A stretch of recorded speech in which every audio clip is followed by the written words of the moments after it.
Bonjour à toutes et à tous, c'est Brax, bienvenue sur LCN. Deuxième partie de ce tournoi et nous affrontons Basile NWO, composé de Baus, l'actuel capitaine de l'équipe de France, en Demon Legion, Kermit, le super orga du dernier Inter et du prochain, en Vermin Swarm, XO en Dread Elf, et Lake en Warrior of the Dark God. Le pairing donne ceci, Moix va donc affronter Baus, Chrome se retrouve face à Kermit, Gros Titi à XO, et j'ai le plaisir de jouer contre mon pote Lake. Un miroir donc, ça va se jouer à la bâche. Nous jouerons tous Secure Target et une fois encore, je tire d'un assaut pour le mode de déploiement. Voici la liste de Lake, un gros sorcier de l'occultisme juché sur un Battle Shrine, un collègue de l'alchimie, donc deux domaines qui peuvent me faire très mal. L'armée est menée par un Doomlord lourdement stuffé qui prendra place dans l'unité de Forsworn, flanqué de deux gros chars élus. Quelques unités de guerriers pour prendre le scénario, des Chosen Knights et une petite unité de redirection. Bon, j'ai parlé de bâche, mais clairement, nos phases de magie vont être déterminantes. Secure Target est classiquement un scénario qu'il est facile au moins de nuller, donc l'affrontement miroir des ODG est à amplitude. Nous avons chacun un master occultisme, bref, ça va saigner. Et la partie devrait être rapide.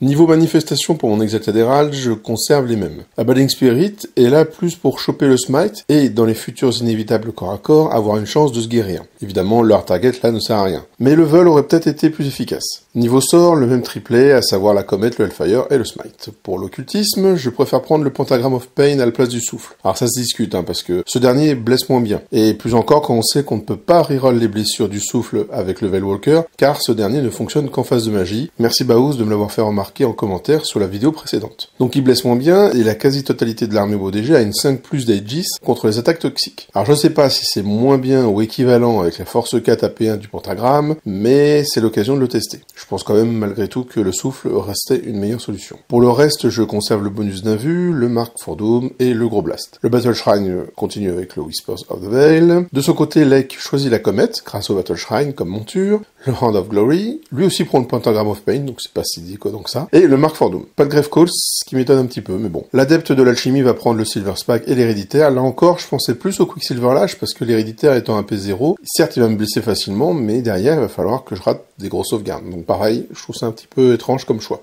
Lake choisit son côté, je transforme en ruine la forêt de son côté, mais clairement, quand on voit la map, la transformation en ruine n'avait pas franchement d'intérêt. On place nos objectifs assez éloignés les uns des autres, comme vous le voyez, et ayant l'opportunité, je vais tout poser pour commencer. On a donc de droite à gauche les 5 Chosen Knights de grid qui vont pouvoir se rabattre sur la gauche en empêchant la prise de l'objet tout à droite. Derrière les Forsworn qui, eux, iront se poser justement sur cet objectif. Une barrette de chiens, le sorcier, les warriors avec le Battle Shrine au centre, le prince. De l'autre côté, quelques chiens et les deux petites unités de cavaliers prêts à s'avancer sur l'objet de gauche. Eux, ils sont un peu en retrait parce que j'imagine qu'en face, Lake va mettre du lourd. Du côté de Lake, de gauche à droite, justement, donc il y aura les Chosen Knights précédés des Flyers, qui feront leur avant-garde de 6 pouces tout droit, puis 10 guerriers non marqués avec le sorcier de l'alchimie, le Doomlord et ses gardes du corps. De l'autre côté du bâtiment, on aura un premier Chosen Chariot, l'unité de Warrior de Lust avec le Master Occultisme sur Battle Shrine, la seconde unité de Lust, et enfin le deuxième char. On commence donc cette partie sous l'œil des dieux sombres, et nous verrons qui a leur faveur. À montée 1, j'avance avec mon centre et mon flanc droit qui se rabat légèrement, tandis que le flanc gauche, qui est déjà en retrait, va slider vers la droite. En magie, Lake dissipe une comète, mais j'arrive à caser Mark for Doom qui arrache 3 points de vie au char de droite, et j'enchaîne avec un Pentagram of Pain, mais Lake réussit toutes les sauvegardes d'armure. À 101, Lake envoie les Flyers à fond vers mes lignes pour préparer les redirections, ils sont en vue de rien chez moi. Son flanc gauche avance sur l'objectif de gauche, l'unité du Battle Shrine vient prendre le mur pour se protéger, tandis que le char blessé se déporte sur la droite.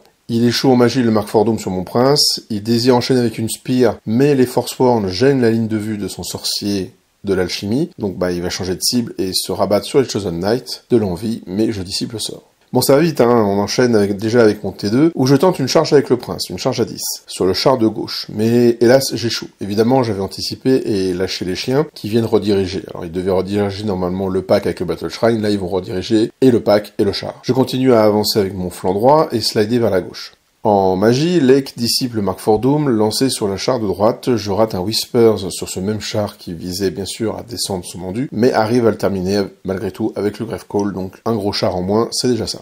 Au T2, Lake charge les chiens avec le char, les Flayers se placent pour rediriger les Chosen Knights de l'envie, permettant l'avancée de ses propres Chosen Knights. Les guerriers se reculent légèrement, le général et son escorte s'avancent encore un petit peu, mais ça reste léger. En magie, il rate une spike sur le prince, tant mieux, je dissipe le Mark for Doom, et j'encaisse quand même un point de vie au Pentagram of Pain. Les chiens se font éradiquer par le char, évidemment.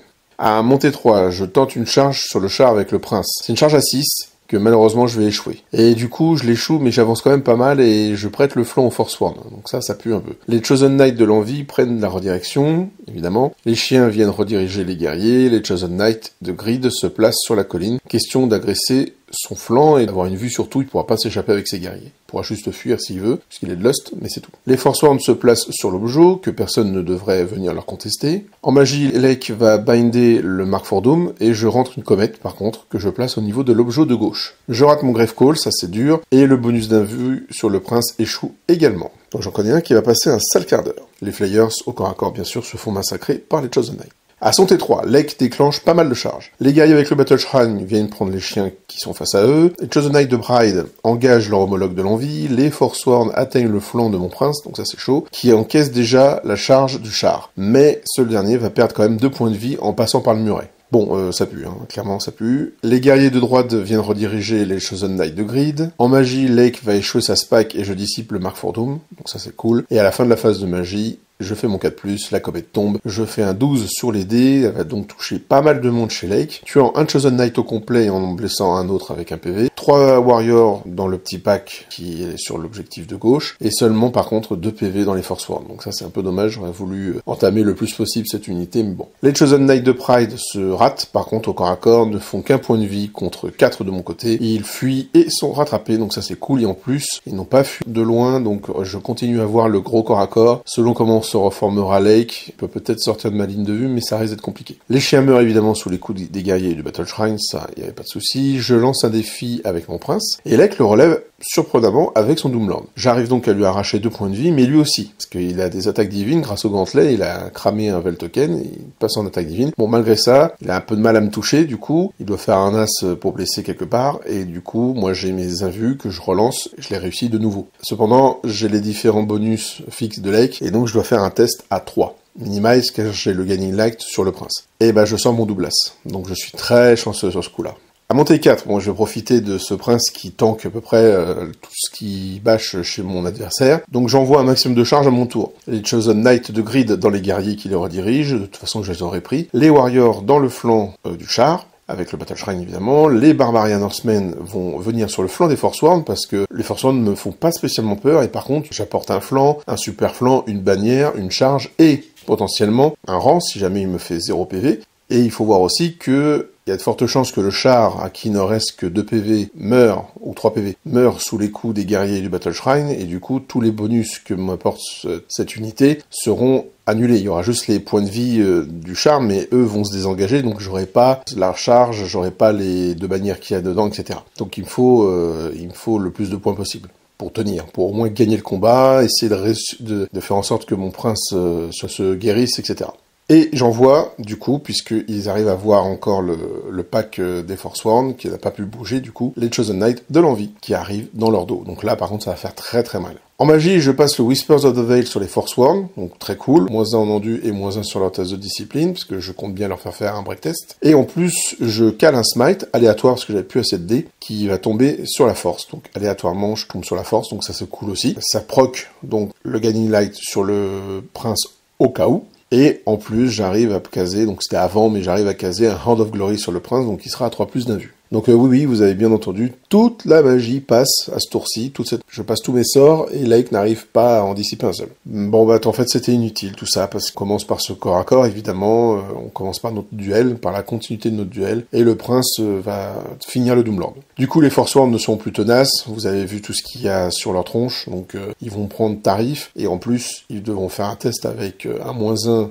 supplémentaire du Whisper of the Veil, donc il y a de fortes chances qu'ils explosent. Le char, il devrait se faire terminer par nos amis les guerriers et le Battle Shrine, ou alors être poursuivi et détruit, j'espère. Donc vu le déficit des forces en présence, Lake préfère abandonner, puisque entre les 5 Chosen Knights qui ont chargé les 10 guerriers, il y a forte chance que je m'en débarrasse. Et en fait, au terme de ce combat, au terme de ce tour, on l'a pas fait évidemment, on s'est arrêté à la fin du duel, mais il y a de très fortes chances qu'il ne reste à Lake que 10 guerriers avec le Battle Shrine et 10 guerriers qui sont sur l'objet de gauche. Et il reste 2 tours pour venir s'occuper de tout ça. Donc je vais très certainement l'emporter de très loin. Donc Lake préfère abandonner et la partie se termine donc sur ce coup d'éclat. Et c'est donc forcément un 20-0, je vous passe les différents détails. Au niveau de la team, on a 2 égalités au niveau de Chrome et de Gros Titi, et Moix va dévisser complètement face à Baous avec une grosse défaite 1-19. On a donc une très courte victoire 41-39 sur la... Bon, que dire sur la partie? J'ai eu clairement plus de chance au niveau de la phase de magie, et le fait que le prince tienne son test à 3 signe l'arrêt de la partie, parce que à partir de ce moment-là, c'est moi qui contrecharge, et puis vous le voyez bien, c'est terminé, quoi. Surtout quand le Doom Lord tombe. Les dieux étaient visiblement avec moi. Très court rapport de bataille, à l'image de la partie, qui a duré 1 heure, déploiement compris. Pour vous dire, j'ai terminé avant Moix, ce qui n'est pas un faible exploit. J'espère que cette vidéo vous aura quand même plu, et je vous donne rendez-vous rapidement pour la dernière ronde de ce tournoi sur LCN. Que le lobby soit avec vous.